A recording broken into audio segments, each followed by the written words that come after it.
Frame Rate on Trinity FM. Ladies and gentlemen, welcome to Frame Rate, not on Trinity FM. My name is Sean Clarkin, and this is a pop culture show where we talk about music, movies, video games, all sorts of other media that we use to distract ourselves from the dystopian hellscape outside the window. I am joined today for a very special episode, not in the studio, but from the comfort of my own back room, with my cousins, who I just spent a considerable amount of time with, across the pond in America. Fergal Kelleher. How's it going, everyone? And Lorcan Keller. Yo. Just yo. You're not going to be a bit more enthusiastic, no? Sorry. Yo! Hey, yo, hey. Okay. All right. Yeah, we have a pretty good show lined up, we think. We'll talk about whatever. This is not going to be as structured a show as our normal shows because we're not under any time pressure, and we also have the ability to edit what we say afterwards, so we don't need to be careful about what we say. Right, I suppose so. So it's not going to be the usual structure. We're just going to have new segments mixed in with stuff that we just want to talk about. We'll start off with the recent phenomenon that has been PlayerUnknown's Battlegrounds.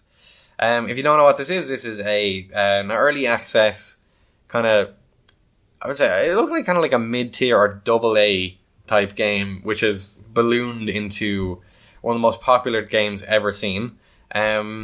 And we have a new addict with us today in the studio. I wouldn't call myself an addict. I haven't even played it yet. The thing is, here's the thing about what is affectionately known as PUBG. This is the game that DayZ should have been. Now, if you don't know what DayZ is or was, DayZ was a zombie survival game based on the Arma 2 engine. It was essentially a mod for Arma 2. And it became crazy popular pretty much overnight.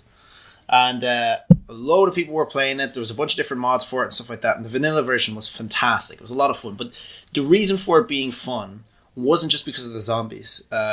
Because you have to survive this world of zombies and pick up loot. And there's other players there. It's a big, huge map. But the reason that it was fun wasn't because of the zombie survival aspect. It wasn't like The Walking Dead or anything like that. It was because of the other players. So you would spend a lot of time gathering all this really rare loot. There was a route that you would always run. You would get basic supplies and then try and get military level gear. And it wasn't some guy would come round and he'd hang on. end everything. Yeah, but you're just that's because you were shit at the game.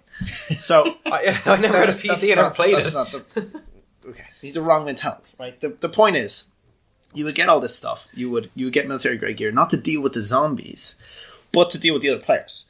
And a lot of people would basically just play the game to do PvP. And that is was the best part of the game. And for me, the only really good part of the game, because it made your hands sweaty and it made your heart race. And I think what a lot of people look for in shooters is that kind of adrenaline rush of, it's like CSGO being the last guy alive in the round. COD getting like a 25 kill streak and getting a nuke or that kind of shit. You know what I mean? That's what people want. And they tried to make it into a standalone game and it failed because it was way too slow to develop and it didn't really stay true to the core PvP elements of it. They tried to overcomplicate it. With tying people up and all these stupid gimmicks when really all you had to do was just blow somebody away because that's all anyone's going to do anyway. And they should have capitalized on that and made PUBG. But they waited for somebody else to play PUBG. And there was a million different attempts to make a game like PUBG. H1Z1. That was the closest with King of the Kill. That was popular for a bit. But then... And then... here's the thing. That's something I don't understand. PUBG... I'm just going to call it PUBG. I'm calling it Battlegrounds. PUBG is stupid. Anyway. It's not stupid. It's great. Dumb. PUBG... Like, what? Okay. Anyway, my point is, I threw myself off there. Yeah, but PlayerUnknown's Battlegrounds, it seems like a really simple concept. It's the easiest thing in the world to explain. It's 100 guys go into a map, one guy comes out. What is complicated about that game, and what took studios 5 years to do that? The problem was that they assumed, this is my guess, they assumed that people wanted more. Which clearly more complicated stuff, more intricate. PUBG actually came out of H1Z1 Battle Royale. H1Z1 Battle Royale was essentially the exact same thing, but I don't think they had a zone that closed in. They did. It was Yeah, it was a gas thing or a similar kind of thing. So I actually think that PlayerUnknown is the guy who made the Battle Royale mod for H1Z1. You can fact check me on that now. Fun factoid, PlayerUnknown himself, his real name is Brendan Green, and he's from the old Emerald Isle. That's great. Good old Irish lad. But I think it's because people assumed that one particular game mode wasn't going to sell a game. But I guess this has just proved that if you do one thing really well, you can achieve a lot of sales. Now, PUBG goes for €30, which, I don't know, back maybe 5 years ago, will get you a relatively new title. Even now, still on Steam, you can get pretty much new titles for around 30, 40 quid. 2 years, do you know what I mean? 30, 40 old, quid. yeah. But what you're looking at is 30, 40 quid for one game mode. And when you think about how crazy that is, it's bizarre. Like, it's absolutely bizarre. It's like selling Call of Duty that only has Team Deathmatch. But still sells like crazy. The whole game is one game mode. It's just genius. It's a fantastic show if you do one thing really well, that you can, you can make it very successful. Now the longevity of that will be, an interesting thing to watch.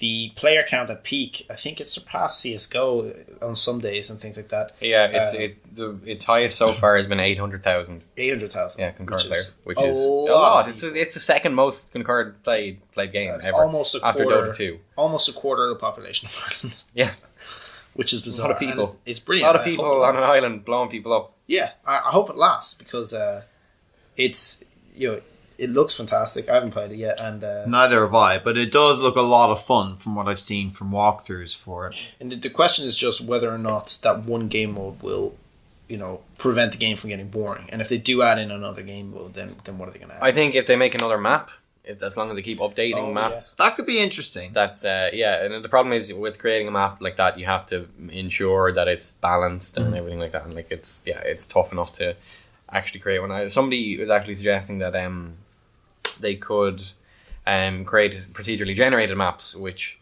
I don't think would be a great idea because you have to manually make these things to make sure that they're balanced and fair. You don't need a procedurally generated map on PUBG because you have the circle that's just kind of randomly closes in at different locations. So it changes what is essentially the mini map, the fighting environment regularly enough that you don't need. I suppose that provides enough variety that people keep coming back. You don't need that much variety. And you can't really learn the map. I mean, you kind of can, but because the circle closing in, I'm pretty sure you can learn where to go, drop in location and whatnot. But there's ultimately, the final zone is not something that's in your control, so you're gonna have to adapt to that yourself. So PlayerUnknown's Battlegrounds, I want to play it, right? I want to at least try it. But the thing is, I don't think I'm going to be able to because I am an owner of a Switch and a PlayStation 4, not a PC or an Xbox One, which are the two platforms that this thing is coming to. You're a console junkie. You're a console junkie. You might as well just get the Xbox One. I know, because Xbox...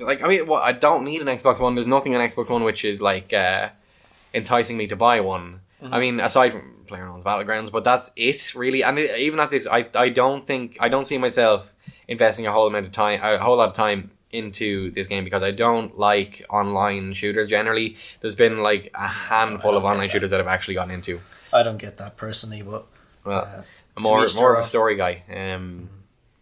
So yeah, but the thing is, the reason I say that it's ambiguous as to whether it will be coming to PS4 is because. It has been announced that it will be coming to Xbox One without being specifically branded as an exclusive. However, the publisher of the game on Xbox One will be Microsoft. So the question is, okay, well, why would Microsoft work with Sony and publish a game on their platform? I think there's one other game that's like that, and that's Minecraft. Minecraft is published by Microsoft now, but that's on everything. So it's looking like it probably will not come to PS4, which I think is a shame. I mean, have everything everywhere. Why not? Yeah, I mean, yeah, to an extent. I can't remember the last time that a game released just on Xbox and PC. I haven't been keeping up with game news in a long time though, so I don't really know there. But it is weird. I mean, I think you'll always get the best experience with those kind of competitive shooters on PC because they're faster paced, because everyone's moving their Like mouse over around your like they're mouse and on keyboard controls. yeah, like they're on yips. Your device that was not intended to be a game controller. Sure, well, let's use it as a game controller. It'd be great. Yeah, take Garbage. that chip off your shoulder, pal. Garbage. All right, okay. Right. Next item on the news list is War of Thunder. You wanted to talk about War of Thunder? A wee bit, yeah. I think just mainly because there's a lot of games now that are free to play that are becoming quite big. And obviously the model for a free to play game is to make money off microtransactions. But what sucks is that those free to play games often get ruined by that sort of pay to win mentality. And Eventually some update comes along which completely changes the balance, which enables somebody to technically not like just like pay to win in the way that you would think like you be paying to download this DLC pack which buffs you up and whatever, but you might be able to buy loot boxes or whatever which give you random drops in exchange for real money. So when somebody with the money to spend on the game is able to have an advantage over somebody who doesn't have the money to spend. See, that would be grand. That would be fine because the way that it's done now is that you can buy specific planes or tanks or ships or whatever that are way overpowered. And that like give you a bunch of extra rewards. You could just like go onto like the DLC store and download a specific thing which gives you like you know what you're getting for your money. Yeah. Oh, okay. Then that kind of stuff, yeah. What I think is an interesting thing to talk about is the line of pay to win versus like just a normal free to play, microtransaction model. And is there such thing as a normal free to play microtransaction model without having pay to win in there? That's got to be, I can't think of a game in my head. I can't think of the last free-to-play game in my head that I played where I thought, oh, hey, this is really balanced. I don't have to pay money to get a Lego. Can you? Well, Team Fortress 2 comes to mind. Okay. I mean, that's probably like the one example. Yeah. Because but the thing is about Team Fortress 2 is Valve don't need it to make money. They have plenty of other places which are revenue streams. I think the reason that that's so well balanced is because it wasn't always free to play. Yeah, that's the other thing. Yeah. So it was originally a pay to play game, and then it became free to play. Let me think of another one. Fallout Shelter is like that. Well, no, you can't pay to win a Fallout Shelter. I don't think. Well, as in you can get lunch boxes, and it's basically the chance to unlock some really rare loot and characters. Oh yeah, and so you can like exchange your real money for these things. Yeah, but one of the things that I kind of like about it is that there's that option that if you don't want to spend money on it, then you don't have to. Like, yeah, but that's more of a like that is pretty much the model for most games on Android is that they're free to play, but you get random drop things. Like it's not you buy a vault that's significantly better than one that you can build yourself. That's what I'm talking about. That's how it's different to something like War Thunder. But it's just a shame. I really loved that game. It was so good at the start, and it's kind of been ruined a little bit by microtransactions and the way that they make money off it. It's slowly making a recovery.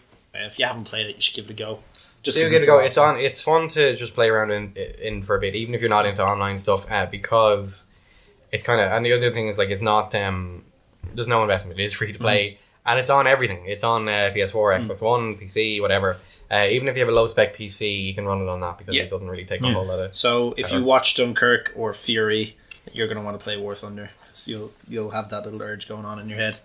You want to reconnect with your inner Shia LaBeouf. In your Shia LaBeouf. Yeah. That's it. That's exactly War Thunder. That's all I think there is really to say on that. What else have we got? We got Battlefront 2. The Battlefront 2... hang on. I'm going to have to introduce this as a news story.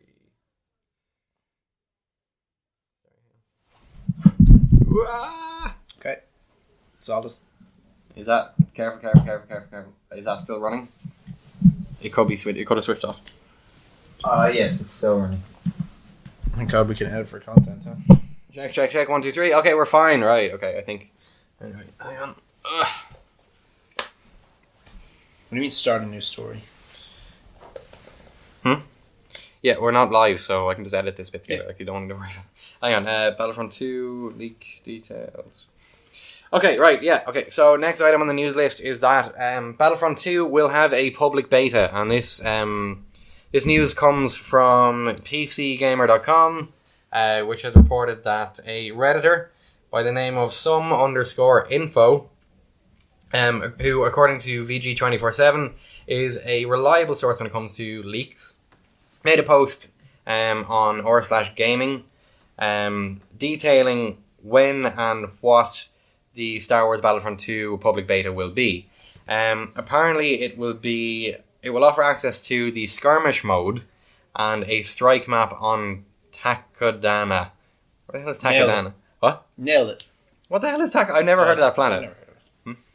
Probably one of the new planets. It could be a new planet from last Any Jedi. word on whether or not that's going to be public or private? Oh no, it's going to be public, yeah. It's going to be public. Yeah. But no release date on it, no? No release date on the... Oh, okay, yeah, no, okay. So for people who pre-ordered it, it's going to be available on October 4th. For people who have not, the beta will run from October 6th to October 9th. So if you pre-ordered it, you have access from the 4th to the 9th, and if you didn't, access from the 6th to the 9th. I remember downloading the original Star Wars Battlefront beta, and I had to go, and I honestly, like, it was probably the first time since playing, I would say, the original Uncharted, that I was completely blown away by graphical fidelity in a game. Like, have you seen... It wasn't... Sorry, like not the updated original Battlefront. Yeah. Really? Yeah. They did some good work on it graphics-wise. Like, one of the things that always kind of impressed me was I had a friend of mine who had just come around to sometimes to play it with him, was when you'd be playing on Hoth, and if you look down at the ice, you could see kind of like the ice granules that were shining off the ground. Yeah. And it sounds trivial, but Well, to you're be talking able to about get Battlefront that... You're talking about Battlefront 2015, yeah? Yes. Okay. Yeah. Not the original. No, not the original. Yeah. The original was great, but it didn't have the graphic capabilities that the new one did. Still a good game, though. I would recommend it if you haven't tried it at all. I think you can get it on Steam for fairly cheap. Which one? The original? The original. Yeah. You can get it on Steam for, I think, like a $5. Yeah, I don't know. I played it, though. I played it over here with you. It's really good. Oh no, you I played. didn't You played. enjoy it. You played. There's a lot of explosive spamming. You played a isn't there? 2-player mode. When you play in 2-player, the frame rate cuts in half.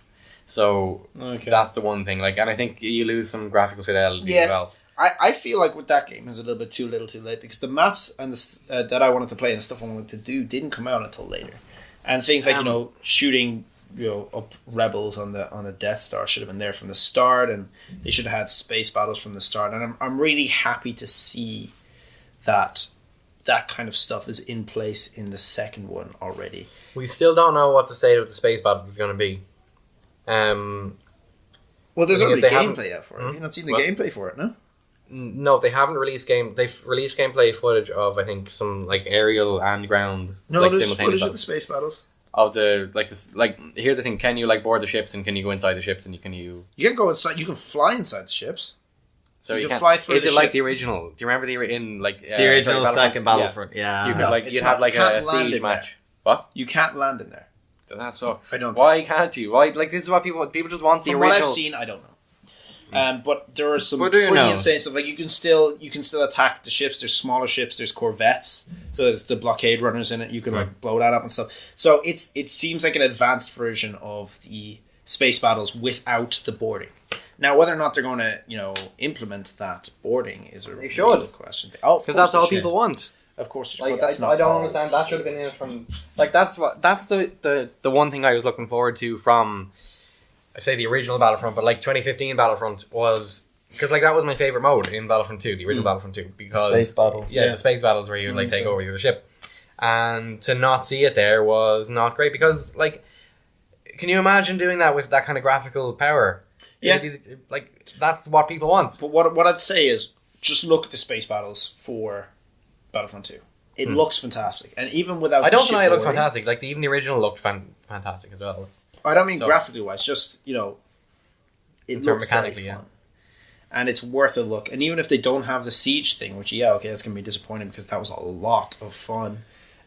It's still gonna be awesome. You can fly inside the ships and stuff. You can blow them up, so that'll be a lot of fun. I'm not too worried about that, and they have a bunch of different ship classes and fighters and bombers and all that kind of stuff. So I've no doubt that it's going to be fun regardless. I really hope that they do implement the siege thing, but I think the chances of that are probably relatively slim. I don't really know why. What do you think about the fact that the first season of content, as they call it, is going to be free for everybody? Yeah, that's how it should be. I think all of the DLC should be free for them, except for very specific maps. So, like, when they release the new film, the maps from the new film should be probably monetized for a short while, and then after a while they just give them away for free, like they do on the other Battlefronts. But actually, currently, Battlefront, the original Battlefront and all of its DLC are free. You might be able to get them on EA Access Origin. Yeah. You can definitely get them on the PSN store for free right now, and I don't know about the Xbox store, so check that out. Yeah, I'm tired of ridiculously priced DLC from DICE and EA, like 13, whatever it was for the new Battlefield. It was $50 for the original, €50 for the original Battlefront DLC, season pass. It's just so dumb, and like paying 13, even paying like 13 or 15 euro for a map and some guns. I don't understand that. Bullshit. It's complete pox. So there's no reason to make it that expensive. Yeah, they got to recover costs. They should, I don't know, maybe sell the game originally at a little bit of a higher price in order to offer free DLC. I'd pay for that. Would you? This is the thing. So right now in Ireland, the standard price of a game is €70 on PS4. Yeah, which I don't play because it's ridiculous. On Steam, it's 60, isn't it? No, it's not 60. €60 on PS4 on Steam. For a brand new title. If you want to get it on launch day, it's going to be... Depends what it is. It's going to be $59.99. That's what it is on Steam. Is Battlefront 2? Well, no, Battlefront 2 not is everything on is Origin. $59.99. That's not the standard price. It is for a new game. It's about 50, 60. A lot of them are $49.99. Well, on PC it's different, but on console, if you want a new console game, you're usually going to pay $70 if you get it digitally. And if you get it from GameStop, for some reason they charge an extra $5. So it's going to be $75 for a brand new game there. Absolutely ridiculous. Well, the thing is, if you're smart about it, you go to Argos or you go to Smith's because they undercut everybody. You can usually get it for 60 or for 55, depending on what the game is, how big it is. Yeah. But that, like, if you translate that to dollars, so if you translate, say you buy a game brand new in GameStop for €75, that's about $100. Yeah. Like, that's crazy. It's a quarter of the price of the console. Yeah. No, it's a third of the price of the console now. Yeah. You can get those things for about £300. So... here's the thing, though. Do you then up the price of... So the publisher, do they then say, okay, well, we'll sell you the... They then say to retailers, yeah, we'll sell you these discs or we'll sell you these codes for €10 more than we did for the original. So you're going to have to mark up your price to make your money back. So then, like, you end up having... I think that hurts it because when a guy walks into the shop or when he goes to the online store... he sees that Battlefront is €80 or €90 as opposed to 75 or 70. And he goes, well, I'm not touching that. Why should I buy that one when I can buy this one for cheaper? Like, somebody who's looking to buy a new game, something new to play. I see your point, but I see it as is, first of all, I would never pay €70 for a game. I would never pay €60 for a game. The only time I've paid above €30 for a game was when I bought Battlefield 1 for 50. And the reason I did that was because I was just kind of... there's always small things that'll sell games to me. So, like, when I bought Black Ops 1, it was using the gun that I had an airsoft gun version of. And I just fanboyed over that, so I bought Black Ops 1. When I bought Battlefield 1, I just wanted it because of the aerial combat. It looked awesome. So I bought it because of that. But that's the only time I've spent €50 on a game. And while I really did enjoy it, and I loved playing it, and... I think when you buy a game early for full price like that, what you're doing is paying the premium for the large player base and kind of the fact that everyone's playing. It's easier to get into servers, all that kind of stuff. To be at the end of the conversation. It's the convenience of play, and you're in on the hype. But I don't think I'd ever do that ever again. And the only thing that would convince me really to buy a game at €50 at console price, which is ridiculous, on the launch would be if they were like, we'll give you all the DLC for free. That would be the only thing that would sell it to me. Otherwise, I'm going to wait until it falls to £30 like everybody else. Because the reality is, like, you can't afford, like, a lot of people can't afford, unless it's one of their primary hobbies, to be paying €70, between €50 and €70 well, for here's the thing. How many people are buying new games? How many people, like, every game they buy is a new game? I'm certainly not one of those people. No, I can count on one hand the number of new games I bought in the last 2 years. Yeah. Everything else that I bought has been used or digitally discounted or whatever. So, like, I think you're making up a class of people which doesn't really exist. I mean, people don't. Well, there might be some guy who needs to have every new title and pre-orders everything brand new so you can have it on day one. But like you said, that guy is probably one of his number one hobbies. Like he's probably that's probably what he spends the majority of his I don't think I'm making up a class of people because there's a lot of people who don't want to buy used games because they've had bad experiences in the past. Like I remember back, now granted this is ages ago. Yeah, I've had bad experience with one as well. The thing is you get them from GameStop or whatever. Cause, multiple different places. Well, we CX is fine. They test everything. And also, I don't see the point in getting games on disc anymore. Because you can just have it on a shelf. Huh? So you can have it on a shelf. That's I went such and got a stupid reason. I went and got Crash Bandicoot in CEX. It was the last copy in Dublin because I wanted a physical copy. I could have got it for €10 cheaper on digital. But I got it for that because I wanted it on. I wanted the box. Like, I want to go and buy a CD disc. Yeah. Of a song because I want the CD. Yeah. You don't want the song. You just want the CD. You want the thing on your shelf. Yeah. Then why wouldn't you just buy a CD? And print the fucking CD cover on it. No, it's because bizarre. Like, you haven't got the box with the cover art. Here's a good example, actually. Hang on. You could probably buy the box with the cover art for nothing on eBay or Amazon. Probably, yeah, but like, and just whack any old CD in it. Like it's a bizarre. It's just bizarre. It wouldn't look as good though. Like the cover art. There are two good examples of why you should buy physical. That's Doom with the reversible cover. Sorry, I'm gonna get back in the microphone here. Okay, for anybody listening, sorry, I just reached up on my shelf and I grabbed a copy of Doom 2016 with the reversible cover and a steelbook copy of Final Fantasy 15 with like artwork on the outside, which are two great examples of why physical media will probably never die, I would say, because there's always going to be a market for people who want this kind of stuff. There's always going to be a market for the guy who wants the box, you know?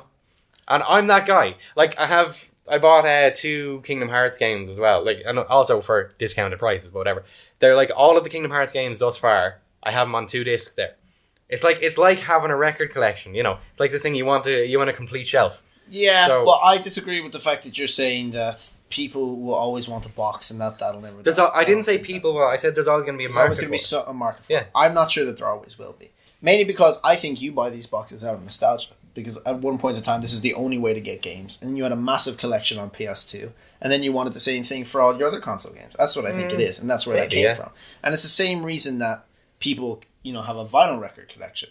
Is because they want to relive that nostalgia trip. When those people die, I mean, their kids aren't probably going to have an interest in records. I don't have an interest in records. I don't even have a CD collection. Somebody's always going to have this collection. It just depends on how big it is. It'll get smaller and smaller. And I'm telling you now that it will almost certainly go away. Because it's expensive to produce these discs over just having it on a server which you already own.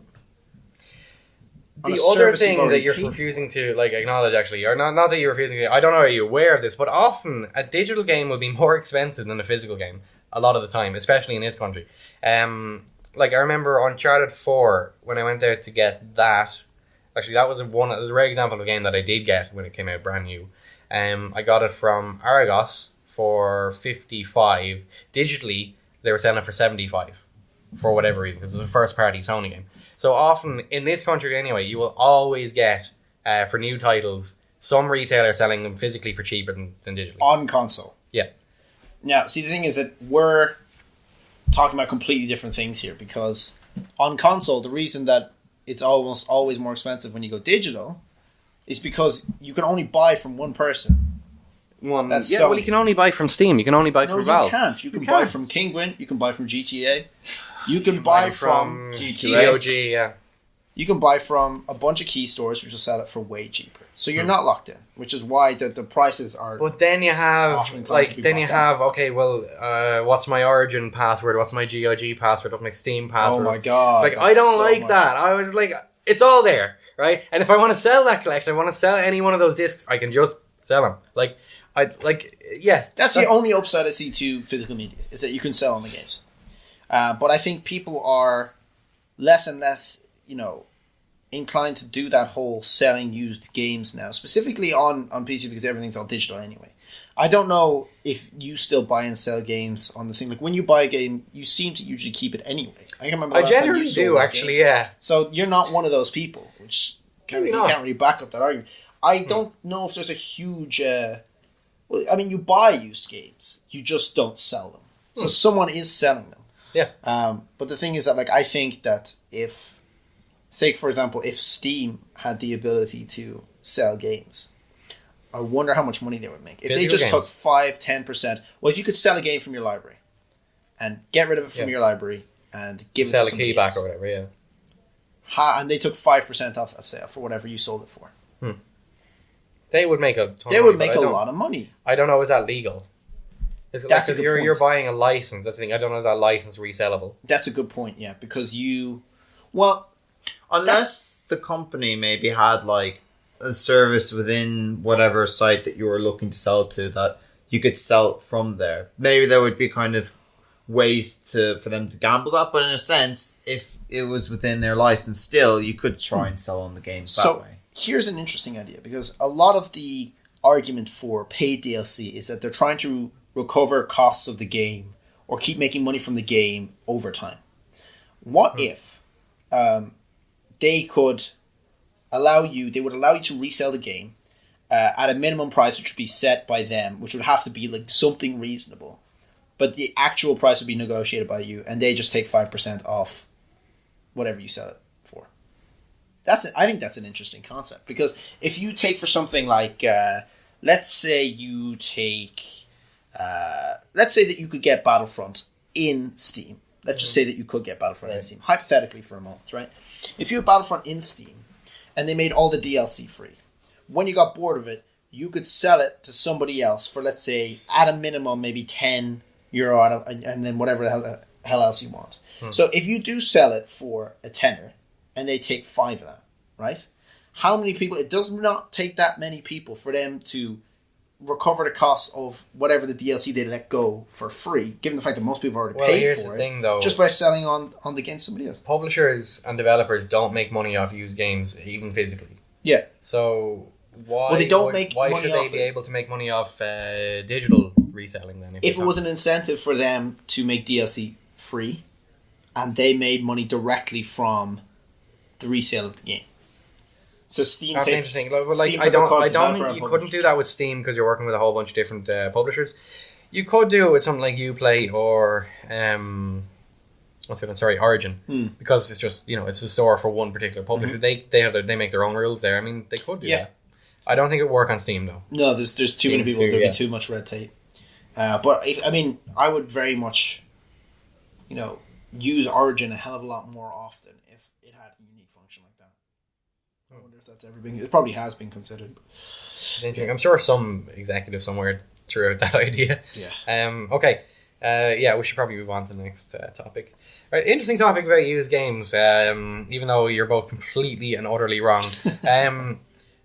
This is the new piece of news here from Bethesda, who announced in a Nintendo Direct yesterday that Doom 2016 and Wolfenstein 2, the new Colossus, will be coming to Nintendo Switch at some point in the future. So they said Doom will be coming to Switch this year, and Wolfenstein 2 will be coming at some point early next year. Now, Wolfenstein 2 is coming out on October 27th, and that will be on PS4, PC, and Xbox One. It won't be on Switch immediately, so they're going to take time to port it over. But this is a really, really interesting piece of news, because last week we got the news that LA Noire is coming to Switch as well. Oh. These are all incredibly mature games, and Nintendo kind of have a history of gatekeeping their platform to be kid-friendly. So you didn't have anything we didn't get GTA 5 on Wii U. I'm sure there was a market for it somewhere, but they wouldn't have allowed GTA 5 on Wii U because it's GTA 5. There's a scene where this guy gets his head stomped in and a bit of brain flies everywhere. Great scene. Great scene. Yeah.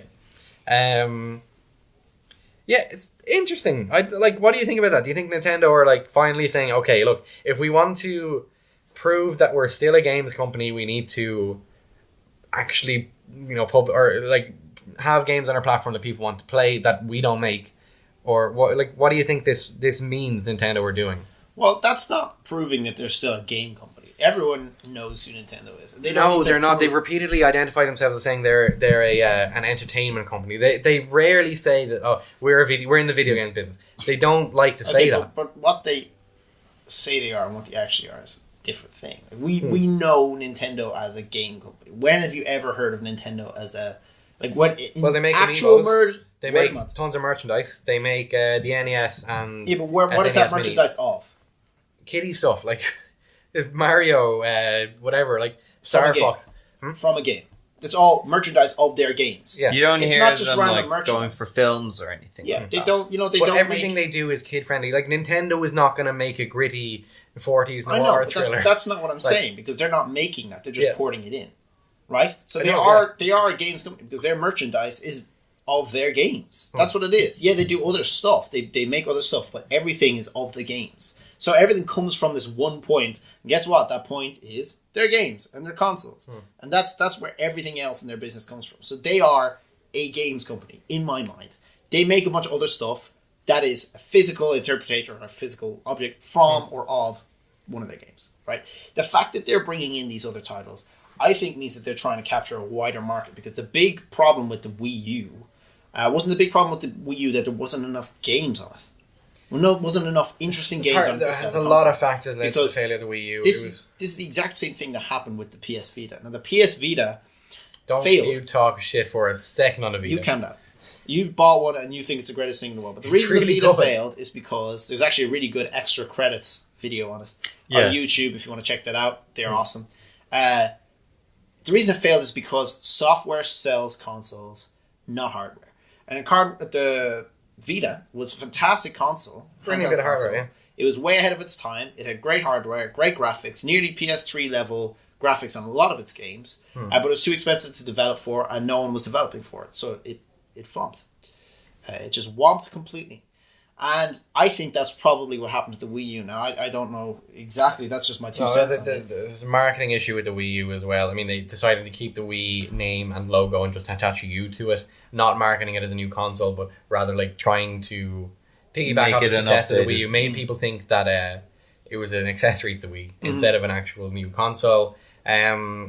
Also, the fact that the launch lineup wasn't great. Apparently, Zelda they launched with a Zelda game, I think, Skyward Sword, and that was terrible. Apparently, Right. and then really like apparently the only really fantastic game which was like universally loved on Wii U was Mario Kart 8, Right. and nothing really else came out. Yeah. Like, But that's the thing, is that, I remember the only thing that sticks out for me on PSP, on any of the PSP platforms, was Monster Hunter.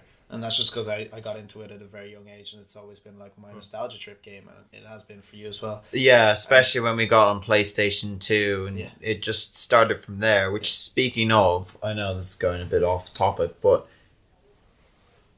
in a similar case, what's been interesting to me to hear about is that they've decided to go on to they're releasing their latest game on Sony for PlayStation 4, and as it's just been interesting because for the most part they've been mostly keeping to Nintendo, such as 3DS and kind of platforms. And in a sense, it's just kind of cool to see how they're kind of coming back to console where they originally started from after so many years of being But they on Wii also and do the like. have Monster Hunter XX coming, or whatever. Yeah, it's coming to Switch. Oh, really? they do. Oh, okay. So Interesting.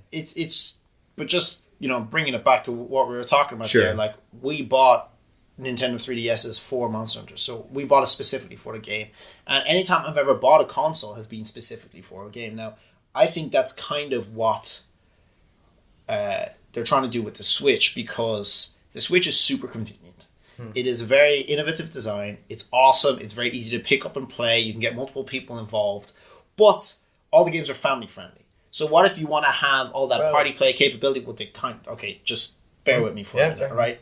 I know you love it, you have one, but just don't get ingrained on the technicalities, because if you take that on a plane, some people don't want to play Mario Kart for 8 hours straight. They just don't, right? I know you do. They're crazy. Some people don't. Those people are clearly insane. They're apparently. nuts. What are they doing with themselves? So for some people, they want a more traditional gameplay experience where, it's a story-based game, or, it's a little bit more gritty, a little bit more adult, I guess is what I'm trying to say, as opposed to a nostalgia trip, right? 1 second. So, if you get something with a lot of depth, like LA Noire or Skyrim, that then supplements the games that are already awesome to play with a bunch of people, or the games that are just kind of more of a chill and sort of, easy play gaming experience. That's my 2 cents. First point of information. I didn't play Mario Kart for 9 hours straight. I played Zelda for 9 hours straight. Okay. Zelda looks like a lot of Well, fun. not 9 hours straight because my battery ran out, but yeah. Somewhere over the Great Lakes, my battery ran out. Right. Yeah, and no, like, that's what I was saying. I was saying this marks a really interesting change for Nintendo in that they're like, okay, we really, really, really, this time it's ride or die on whether we get third-party support. That's what doomed the Wii, like, well, I mean, the Wii sold a ton of stuff, but let's face it, just for Wii Sports. So Doom the Vita. Yeah, basically. Although we still have releases coming out for the Vita every week. But, Really? yeah, like 1 or 2 weird Japanese games come out every week. But it's the thing that doomed the Wii U, and everything rides on this. So they've obviously been working very, very hard with third-party developers. They haven't been lying, or third-party publishers. They haven't been lying about that. This is the evidence that they're not lying about that. So Doom and Wolfenstein coming to Switch soon. That's going to be really interesting. The thing is, just 2 things real quick. One, I didn't think that the Switch had that much power, but I've just been demonstrated that. It actually looks great. We'll see. We'll see how it runs. We'll see how it runs, absolutely. But the big thing for me is going to be if the port is any good. How are the controllers going to interface when you, can you split them up? Can you, all that kind of thing. How is it going to run? Because it might be a case of the Dark Souls Xbox port. So if the port is going to be good, people will get the game and it'll be great and everyone will be happy. But if the port is bad, I think that'll tank third-party support. I don't think it's going to be any issue. And the thing is, because, it's... If you look at this, it's just like any other... okay, this is not actually the controller that most people have. You can get a proper controller. They call it the Pro controller. It's it's about the size of a PS4 controller, and it runs exactly the same. What do you the call only issue... That's the Joy-Con grip. So there's 2 Joy-Cons in the grip. Okay. And so that's how I've been playing Zelda mostly. Yeah. But the only issue I can think of with porting stuff is that there are no triggers. That's the only thing. Yeah. But it doesn't seem to be that much of an issue. Like Rocket League, for example, which is a game which relies heavily on the triggers, is being ported. Yeah, but what I mean is that there's no adjustable triggers or whatever. There's no, you can't say you're trying to accelerate in Rocket League, you can feather the throttle or you can slam the throttle. Why do you think that would be a problem in a game like? So if I want to go fast in Rocket League, slam it. If I want to go whatever, just I see what you mean. Tap. Yeah, they're all buttons. So they're only buttons. Yeah, that's the thing. That's the only issue I can think of. I can see no reason why the port wouldn't be great. The only issue I can think of would be performance. But yeah, we'll see what it runs like. I'm sure they might port over the... if Bethesda are confident enough, they might port over the Doom demo, which was very good, actually, just to showcase what the game is like. So yeah, I don't know what the GPU is on that, but there's a... It's an NVIDIA Tegra. Because there's an NVIDIA technology now, which it does something where downscales the image and then makes it super res or something like that. And it would be interesting to see if they could get that to work on the Tegra series of GPUs. It's a custom Tegra chip. It's you can't buy it on a. It's not in anything else. It's made by NVIDIA for Nintendo. So yeah, we'll see what that looks like when it does come out. So next item on the list. All right. Bruce Straley, the co-director of The Last of Us, alongside Neil Druckmann, has announced the other day that he will be leaving, or just today, that he'll be leaving Naughty Dog. So, according to IGN, he began work in Naughty Dog in 1999 as a texture artist for Crash Team Racing, and he worked on titles such as Jak and Daxter, the Jak and Daxter series, as well as Uncharted, and of course The Last of Us at the helm of that. What do you think about this, and what do you think it means for The Last of Us 2? I don't know. And do you care? I mean, I do care. I love The Last of Us. It's a great game. It was so good, and it's a fan favorite for so many people. And I think when the second one does come out, if it does get decent reviews and it's true to the legacy of the last game, I mean, it's a Naughty Dog game, which it should do. It should do. Then that would probably sell me a PS4. Or a PS4 Get a Pro. PS4 for €150 now. You should. No, I'm not going to get Really? it until... Can you really? Well, probably use somebody. Yeah, that's fair. But that's beside the point because there's no games on that I'm desperate to play. I'd Ratchet love Clank, to play. Yeah, okay. No, you're not a Sony sale representative, right? I You just kind of calm down. am because you're I wrong. don't give a shit. Let me just tell you, right? You are wrong. Right, okay. You're a sinner. Uh-huh. You need to be shown the light. Okay. That's what needs to happen. You good? You done? All right. Not quite. The games that I'd like to play on the PS4, like the Uncharted 4 and stuff like that, Damn straight. they're not kind of priorities for me. PUBG is a priority for me because I know that eventually that'll probably peter out and not as many people will be playing it because they're not going to be able to keep that one game mode fresh. So I want to get in on that now. Uncharted 4 will always be the same. It'll always be there and I will never get any spoilers for it because I don't follow any Sony things at all and I don't watch anything like IGN or anything like that. So I'm not informed about those kind of things. And plus, it's way past the time that it was released, so no one's going to give a damn about spoilers. So I know I can go back and play that and have the same experience that you did on launch anytime I want. It's like... Now, The Last of Us 2 Yeah. is a priority for me because there are likely to be a shitload of spoilers among the people who I hang out with because they like those kind of games. And also, the first game was just incredible. And I didn't play the first one the whole way through. I watched a walkthrough of it initially because once I started watching it, I couldn't stop. I was addicted to it. It was kind of like binge watching, The Walking Dead or something like that. That's how good it was. And that's how I knew that it had such a fantastic story. If a game can grip you the same way that a show does, and you're not playing it, it's very powerful. So I watched you play it then, play it the whole way through. And that was as enjoyable as watching the first one. Then I started. It's a great game. A lot of fun to play. If the first one is that powerful and the second one is anything like that, then it's got to be a buy and release for me. It's like one of the things that I really loved about it was just how it could have gone down some of the cliches, but it kind of avoided them and made like a story that could be rough, but like it was so good for what it was. And in a sense, the whole the news about Brian, you were saying his name was, is it? What? The guy that was the Bruce. Sorry, Bruce. It does concern me a little because I am hoping that the second one will turn out as good as the first. Well, here's the thing: he was never involved in The Last of Us 2 to begin with. Something personal is up. Obviously, nobody knows what. But basically, he has been absent from the company for at least 6 months, I think. Well, yeah, I mean, he was never involved in Last of Us 2, so it's not going to affect Last of Us 2. Surely. I think, yeah. Or sorry, do you know something? He co-directed The Last of Us 2, and he also co-directed Uncharted 4 with Neil Druckmann. So the two of them did he co-directed Last of Us 2? Or, sorry, The Last of Us. Right. So Bruce Straley co-directed The Last of Us and Uncharted 4 alongside Neil Druckmann. Yeah, the real question it's going to be just Neil Druckmann with Uncharted, or The Last of Us. But that's the thing, is that game has clearly been in production since the first one went out. No, I wouldn't say so. Yeah. But think about it, like they did what? Think about how long these games take to make. I don't know. I think so. Uncharted. I reckon what happened was The Last of Us 2. The Last of Us came out in 2013. It was likely that since the end of Uncharted 3, when did that come out? 2011. So as they were preparing to launch Uncharted 3, usually what they do is they split the team in half then, and then that one half goes on to work on the rest of the project, while the other half wraps up the project they're currently working. So the half that split off running up to Uncharted 3's release probably began production on Uncharted or on The Last of Us.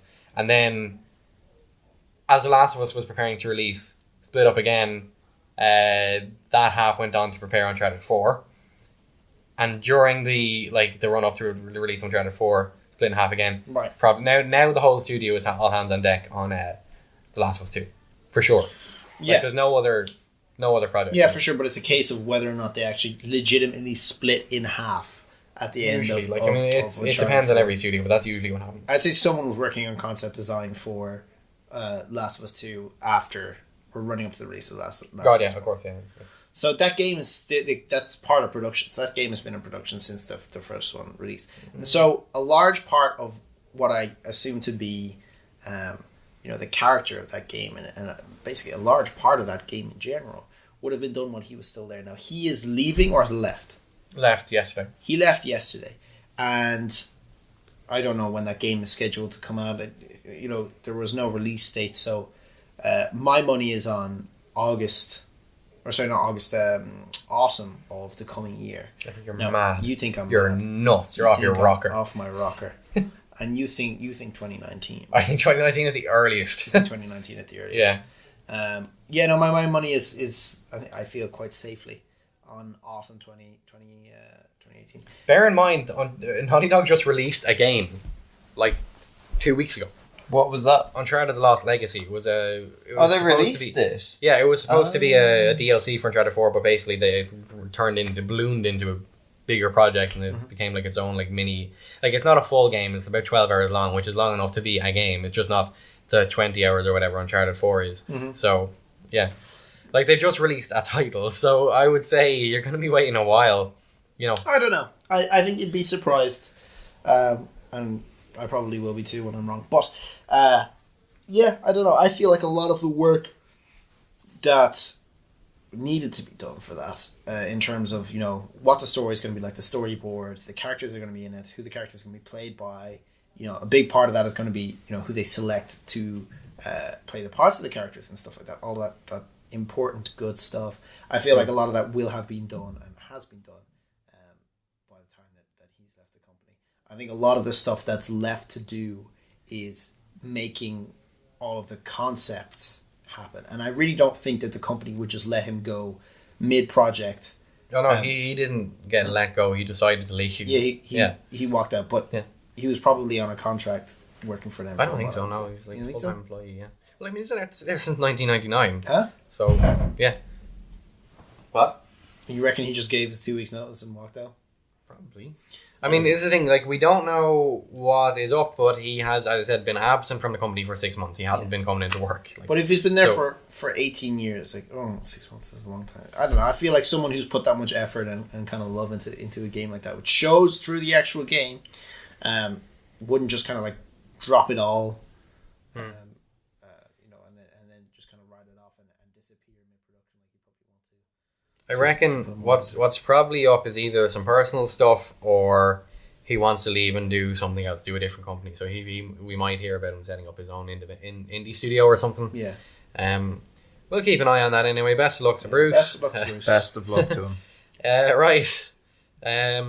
Next item on the list is a new segment called Games You Might Not Have Heard Of, featuring Lorcan peddling crap down your throat.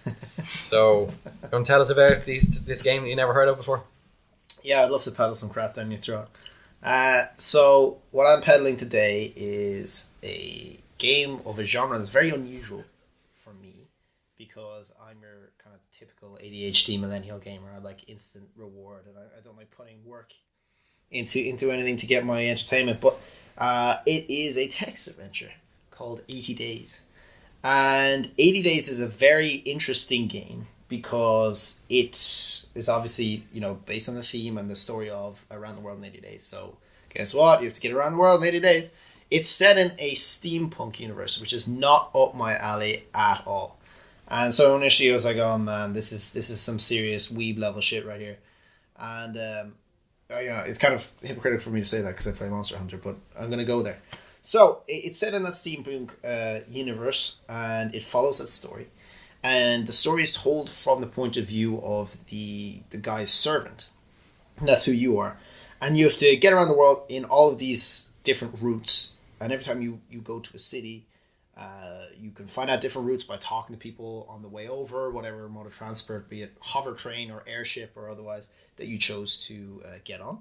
And all of these incredible different things happen. So you can end up on the Nautilus from 20,000 Leagues Under the Sea or whatever it is, and all these bizarre things. Like my servant ended up in having a homosexual experience in the South American festival of some kind, which kind of blew my mind.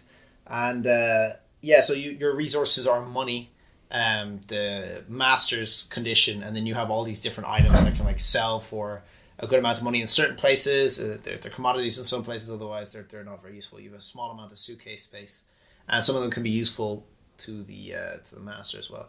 But it's very, very it's very interesting. It's very fun, and it's unique.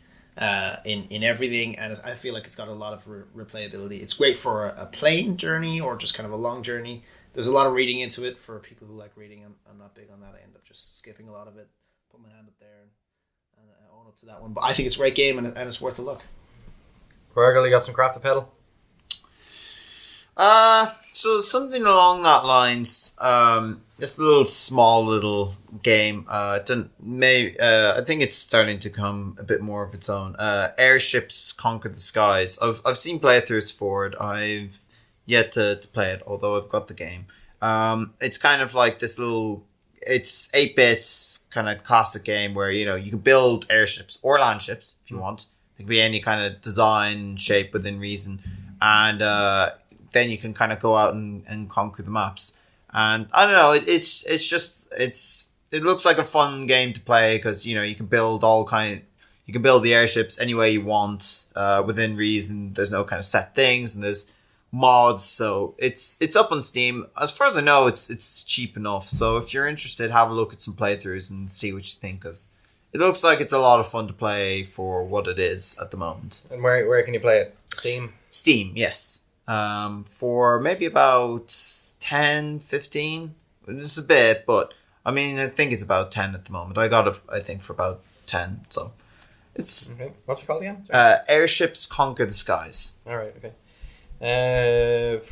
I have some crap to peddle, but it's not really the usual crap. Or Not a console game. Good I think God. I have peddled this crap before. I think, but a little game called The Little Acre. Or is it a console game? Which what? It is a console game. It is a console game, but it's also just released on iOS. You can get it now for €3. It's absolutely worth it. It's a point-and-click adventure developed by an Irish studio called Pewter Games, because they develop pewter games. That's literally the joke. You get it? I get Play it. some pewter games. That's good. I get it. I resent the fact that I get it, but I do get it. Anyway, this studio is the only Well Irish done. studio ever to release a title on a console. Woo! And you can get it on PS4, Xbox One, Steam, and now iOS for £3 on iOS. Absolutely worth playing. Takes 2 or 3 hours to play through, and it's a really good story. All hand animated. It's the thing about it. Every single scene you see, every character, every animation, all done by hand.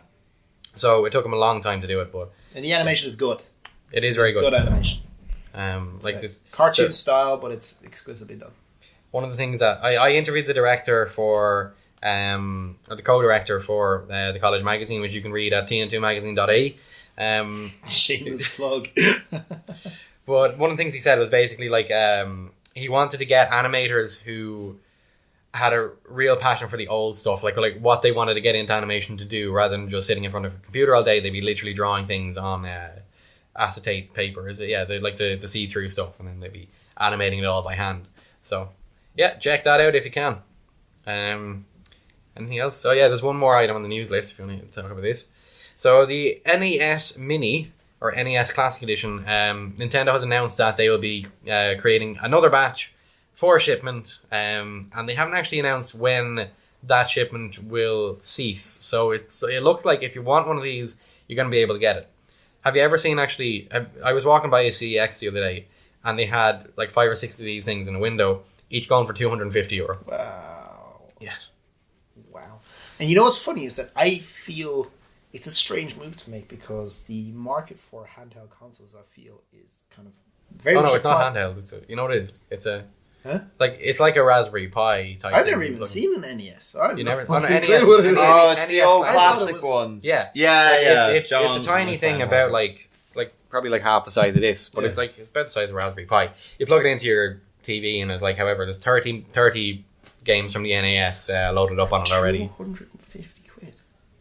Yeah, you can get it from. I think they were originally being Oh, sold new for 60, so it's just a markup because there's Yeah. such a shortage of them.